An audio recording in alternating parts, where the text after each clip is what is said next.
சர்வதேச உயிர் பல்வகமை தினம் இன்றாகும். தீவுகளின் உயிர் பல்வகமை இந்த வருடத்தின் சர்வதேச உயிர் பல்வகமை தின தொனிப்பொருளாக அமைந்துள்ளது. 1992ஆம் ஆண்டு ஐக்கிய நாடுகள் சபையினால் உயிர் பல்வகமை தினம் பிரகடனப்படுத்தப்பட்டது. தீவுகளில் ஒன்றான இலங்கை உயிர் பல்வகமையுடன் கூடிய ஒரு சூழல் கட்டமைப்பு என சுற்றாடல் அமைச்சின் உயிர் பல்வகமை தொடர்பான செயலகத்தின் பணிப்பாளர் பத்மா அபயகோன் தெரிவிக்கின்றார்.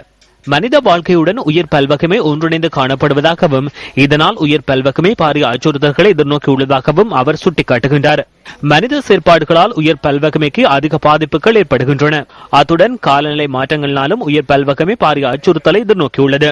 உயிர் பல்வகமையை பாதுகாப்பதற்கு மக்கள் பாரிய பங்களிப்பை வழங்க வேண்டும் என சுற்றாடல் அமைச்சின் உயிர் பல்வகமை தொடர்பான செயலகத்தின் பணிப்பாளர் பத்மா அபயகோன் குறிப்பிடுகின்றார். தாவரங்கள் மற்றும் விலங்குகள் இருக்கும் இடங்களிலேயே அவை பாதுகாக்கப்பட வேண்டும் எனவும் இதனை பாதுகாக்கும் நடவடிக்கைகளை பொதுமக்கள் தாமாகவே உணர்ந்து செய்ய வேண்டும் எனவும் சுற்றாடல் அமைச்சு சுட்டிக்காட்டுகின்றது.